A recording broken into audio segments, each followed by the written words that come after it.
The book project was first conceived as part of the broader exercise to take stock and appraise the performance of the current administration a year after it came to power and introduce sweeping reforms over which it's fair to say there are divergent views currently. We believe this is important because the experience of the current transition is, of course, third to the revolution of 1974 and the PRDF's policy change after 1991 as one of the great reforming steps in shaping the Ethiopian society. At that time, at least as we initiated the project, we had three objectives. First, we want to place the change in Ethiopia in their historical and geopolitical context, trying to understand their magnitude and implications. The second objective that we set for ourselves was to evaluate the direction taken in the first year of the change process and what can be learned from it. And thirdly, we thought we want to encourage reflection and constructive discourse among scholars, practitioners, and commentators to generate ideas on how best to maximize the potential. In short, the volume is dedicated to understanding, conceptualizing, and explaining the nature, pace, and direction of the current transition, and in many cases, generating ideas related to policy directions for further consideration. Now, in thinking about the current change, at least three things makes it a bit unique and different. At least it seems to us, first, the political transition, unlike previous changes, are implemented through non-violent and peaceful means. And this is rare in our history. And second, unlike the previous change, where there is extrajudicial killing and triumphalism, the reformers came into the picture preaching the Republican values of liberty, fraternity, and advocating a doctrine of Madamar, which essentially is preaching unity while preserving diversity. And third, in terms of approach, the reform leaders claimed, at least, to adopt the evolutionary approach that would build on the gains of the past, rather than a revolutionary path that would throw away everything from the past and start with a clean slate. Now, in putting this book together, we are guided by the belief that there can be no substitute for a reasoned and objective and non-partisan assessment of the direction of the transition and its chance of success in transforming Ethiopia forward. And we believe the final product reflects the diversity of views in a balanced and objective manner. Each contribution has been subjected to double-blind review for its relevance, rigor, and factual accuracy to the extent possible. However, what's contained in this book represents the views of our contributors and only our contributors. But of course, we are also well aware of the challenge and the limitation of this kind of exercise. Too little time has passed since the transition started. Too little information is available in the public domain to provide a sufficient basis for informed analysis. And views about the transition are so polarized in Ethiopian society, the contributing scholars cannot claim to be free from themselves.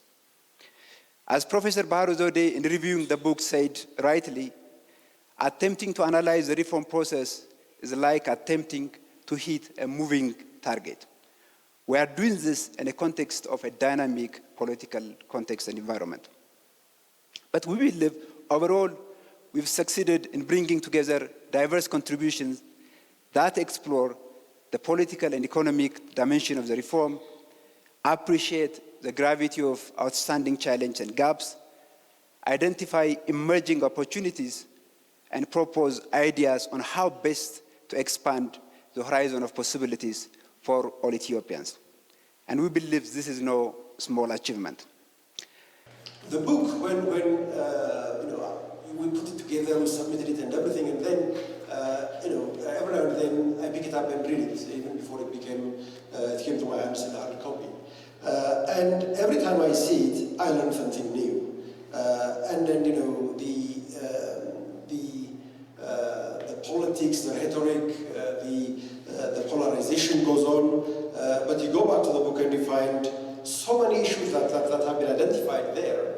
And I think in a certain way, it sets a huge agenda for all of us. Many of the contributors here are Ethiopians, but we're not limited to Ethiopians. We also have people who come from all over the world to share their perspectives. And there is a huge interest, there is a huge depth of wisdom out there. How can we tap it and then use it to inform our discourse? I think these are the challenges that we have.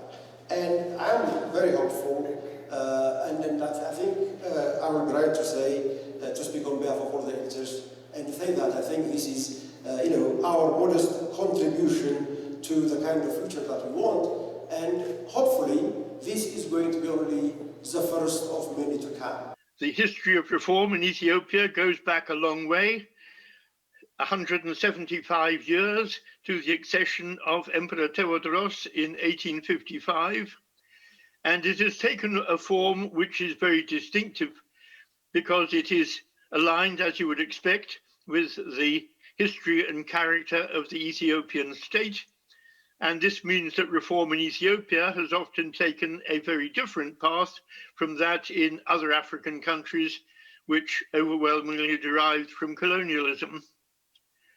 And as I see the chapter, the first priority for political reform in Ethiopia over a long period has been to strengthen the state itself, essentially to strengthen the power of the central government. First, to protect Ethiopia's independence against external powers, and secondly, to increase the control that the government in Addis Ababa had over the people of Ethiopia themselves. And in the chapter, I identify this as the major theme running from the accession of Emperor Theodoros through Menelik, the early years of Emperor Haile Selassie, and most of all, the revolution of 1974, easily the most dramatic case of political reform in Ethiopia, which can be seen, as I suggest in the chapter, as the culminating point of the attempt to build a very powerful state in Ethiopia. Since 1991, however, the agenda for reform has changed because one thing that the Derg regime proved beyond question was that strengthening the state in Ethiopia was ultimately a counterproductive enterprise. This had aroused a level of opposition that was enough to defeat even the mighty armies of the Derg. And so from 1991, the agenda for political reform in Ethiopia has not been about making the central government stronger. It has been about creating a political balance in Ethiopia, a possibility for political participation that would enable all of the numerous and very different peoples of Ethiopia to participate in government on an equal basis. That was the challenge that faced the EPRDF regime when it came to power in 1991, 29 years ago now. And it is the challenge that continues to face the project of reform at the present time. The first assumption is that movement away from autocracy is movement towards democracy. The second assumption is that this movement towards democracy is a phased movement. It starts with political liberalization, followed by democratization, and followed by democratic consolidation. And the third assumption, which in my view is the most important one, is that there are no structural impediments towards democratic transition. As long as there is a will among political elites to transition their country towards a democratic system, then it's doable. Even if there are some challenges, there are no impediments towards that move, the end goal of achieving a democratic system. In my view, the last 2 years of political processes in Ethiopia could attest to the fact that this understanding of political transition is quite simplistic. First of all, movement away from autocracy is movement towards democracy is simply not necessarily true. Ethiopia did move away from some form of autocratic rule in 2018, but it hasn't yet become a democratic state. There could be a number of explanations for that. Some people say there is a determined will on the part of the government to transition the country towards a democratic state, but there are a number of challenges from different sources, from different angles, which have really complicated the political process. And some other people say the government may not really be interested in achieving democratic system, and therefore we are now in a path of reversal and risking authoritarian relapse. Whatever the argument we buy, one thing is beyond question in my view, and that is Ethiopia is not a democratic state yet. The second very important assumption in the literature, the traditional literature of political transition, is that this movement towards democracy is a phased movement. And again, this phased understanding of political transition does not really capture the kind of messy politics we have gone through for much of the last 2 years. Ethiopia did indeed achieve a textbook example of political liberalization in 2018, for example. But what happened after that has been filled with uncertainties, controversial movements, back and forth that cannot really be captured by the rather simplistic, assumption that political transition rests on. So that is pretty much problematic as well. The third assumption, in my view, is the most important one, and I will take more time on this factor, which is structural forces affecting political transition in society, especially in Ethiopia. I believe that structural forces, among many other factors, have contributed in affecting the pace and direction of political change in Ethiopia for much of the last 2 years. And I would like to divide the structural forces into 2 time periods, pre-COVID and post-COVID, because I believe coronavirus, I take it as a watershed, a turning point in understanding Ethiopia's political change. Not only COVID, but a number of political and security developments that came after it as well, that are very much important to understand where we are now today. Now, let's start with pre-COVID.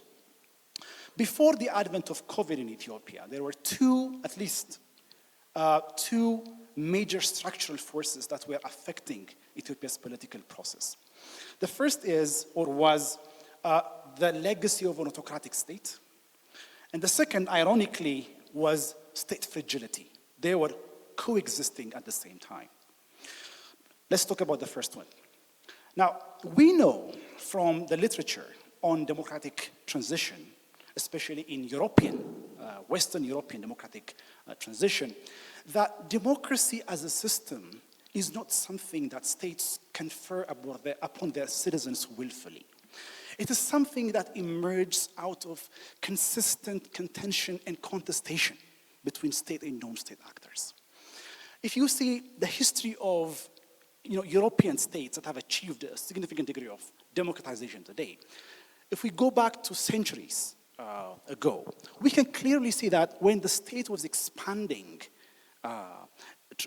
incorporating new territories and people into its sovereignty, it was forced to negotiate with very important non-state actors. One very important non-state actor turned out to be the bourgeois class.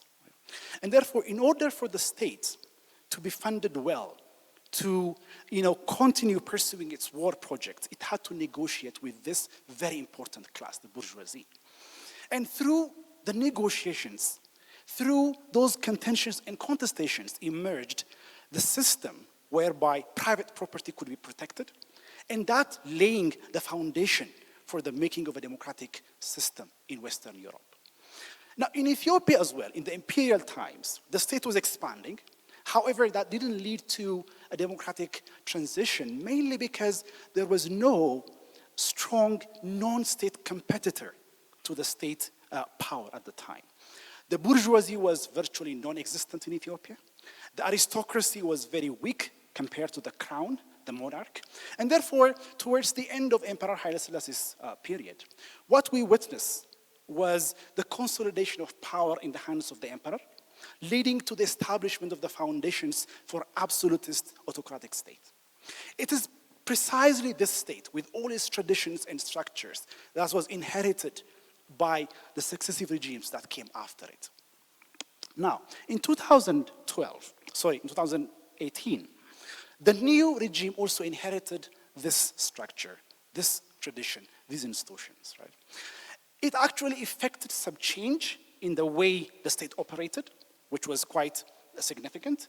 But at the same time, it didn't, or perhaps it couldn't, undo the whole accumulated tradition of repression and control that it inherited from the past regimes. And therefore, different officials at different levels simply tapped into those institutions, those structures and traditions to encroach upon the rights of citizens in different places, or leading towards accusations from different angles that the risk of authoritarian relapse in Ethiopia hasn't yet vanished from our political tradition. So that is one, or at least still is, but specifically was one very important structural problem. The second structural problem, which is ironically different from the first one, or opposite to the first one, is state fragility. Now, different networks of people that emerged out of the social movements that gave rise to or contributed to the political change in 2018 in Ethiopia, those networks later on infiltrated state institutions, administrative institutions, security apparatus, and rendered these systems dysfunctional in many places. And therefore, when conflicts were erupting all across the country, the security apparatus was not in a position to arrest them, to prevent these conflicts from happening. And therefore, we can very clearly see a pretty much, fragile security apparatus in different parts of the country. Now, the legacy of autocratic state on the one hand, and state fragility on the other hand, were coexisting in Ethiopia, complicating the whole political system. Now, both of these things are very problematic in light of democratic transition, because democracy requires, on the one hand, a strong state that protects the rights of its citizens from being encroached upon by other non-state actors. But it also requires the existence of a state that does not encroach upon the rights of its own citizens at the same time. Right? So that balance was not in full operation in Ethiopia, and that led to a very complicated, complex political process before COVID. Now, the advent of COVID further complicated the political scene. One very important outcome of the coronavirus, and not just the coronavirus, but a number of other political developments that came after it as well.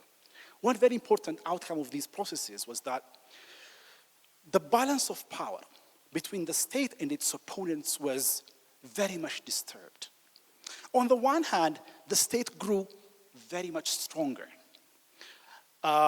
It managed to re-centralize its security apparatus. It managed to solve its internal contradictions, especially the ruling party, which is, a very important development. But on the other hand, its opponents were divided into two. On the one hand, many opposition political parties grew very weaker as compared to their past status. Of course, opposition political parties have never been strong in Ethiopia, partly because of the legacy of state repression of the past, but then because of the effects of the coronavirus and because of the standoff between these forces and the state in the wake of the death of the famous musician Hachalu Hundessa, all these developments led to the further deterioration of their institutional power, mobilizational works, ideological works, coalition building, and so on and so forth. And therefore, what we witness today in this country is the lack of the kind of contestation I was talking about when I was trying to explain the emergence of democratic system. in any country, and which is very, very important in our country as well. We don't have the kind of political contestation and contention in today's Ethiopia that we need to achieve a stable democratic transition. That's a very problematic scenario. On the other hand, one particular opposition force based in today's Tigray, represented by the TPLF, that force posed a significant challenge to the federal government, which might make us think that there is a very strong contestation at that level. And the contestation is real, but at the same time, there is a limit to what contestation can achieve as well. If contention between political forces sparks fear of disintegration, if contestation sparks fear of civil war, that is not the kind of contestation we are talking about when I was trying to explain democratic transition. And therefore, what we have at present in this country is, or let me put it this way, Ethiopia today is torn between weak contestation and bad contestation. Weak contestation between the state and several other political forces, and bad contestation between the federal government and TPLF, both of which do not bode well with structurally favorable political climate to achieve a stable democratic transition. I will add one final point before concluding. Now, I know that the government insists that it's actually enforcing the law or upholding the rule of law, especially in the last couple of months. And that's a very important point. I mean, upholding rule of law is one very important or necessary condition for establishing or maintaining a democratic system. However, rule of law or law enforcement is not just a legal concept or reality. It's primarily a political concept and reality as well, because it involves very important political institutions. One, the rule of law or law enforcement involves institutions that enact the law. And then it also involves institutions that enforce the law. And as long as these institutions are very much controversial in the eyes of many people, then the whole rule of law process or law enforcement process will be shrouded with political contention as well. And that could lead to a cycle of action and reaction, whereby the state would think it's actually enforcing the law, whereas different opposition groups would think that the state actually trying to exterminate them, wiping them away out of the political scene. And that does not, again, bode well with the kind of healthy contestation we are talking about when we are trying to explain democratic transition in any country, especially in Ethiopia. Let me conclude by saying that, therefore, going back to my initial point, the term political transition is not a benign term, again. It is a very contested term, and it's stressed on certain assumptions, which, in my view, are not really applicable or not quite relevant to understand the rather complex and intricate political process we have gone through for much of the last 2 years. And therefore, we have to look for other ways and means, other ways of conceptualizing the political change or political process in Ethiopia since 2018. The hopes that Dr. Abiy engendered within Ethiopia at the beginning of the reform still hold in some senses and not in others. I think we can all agree on that. The institutional reform that started particularly with building the really great and important institutions such as the Supreme Court and the National Election Board, which are now a bit beleaguered in terms of legitimacy. But I think these institutional building efforts, which are really important from a gender perspective because they're both led by women, still hold. And I think it's important to remember this whenever we're struggling with how our country is going. Particularly, I would like to talk a little bit about the laws that have been reformed from the beginning, at the beginning of the reform process, the CSO law, in particular the anti-terrorism law. The CSO law is very important for Ethiopian women in particular because the changes we'd seen in EPRDF 1 which is really killing the civil, which really killed the civil space at the time, have now been reversed, and it's important from the perspective of creating space for women's rights organizations to thrive. A term that Samir used in his volume was revivable. He's created, the reform has created the space for these organizations or for these civil society spaces to revive, so that's incredibly important, and that needs to be noted. But moving forward, there are other developments that are worrying. Women's representation in the executive, which was really loudly loaded, as you all know, with the reform, 50% parliament, 50% of the ministerial positions, the president, obviously, the chair of NEBE, and the Supreme Court. The problem with these allocations of priorities or putting women in certain positions is that what's been granted can always be taken back. And we're already seeing some sort of a backtrack, and that's the 50% we had at the beginning is now down to 45%. And if we keep losing women at a rate of 5% per year, it's it's going to be worrying. So it's always really great to have something on paper, but it's really very important to start to institutionalize it, so that somebody's actually keeping track of how many women we have in parliament. The narratives of the report also really need to be, of the reform, need to be questioned. Prime Minister Abiy is an egalitarian at heart. But it's also really important to question some of the things that he says and people in his government say about women. And this is something we've tried to challenge him on it. It's, we need to start looking at women as political subjects and not just as mothers, as caretakers. And I'd like to read a quote so that I don't misrepresent. This is from the BBC in October 2018. He said, "The role of Ethiopian women is to stop brothers from different ethnicities from warring." And another quote, "Ethiopian women had made a great contribution to reforming peace and stability, were less corrupt, respected their work, and could sustain the drive for change."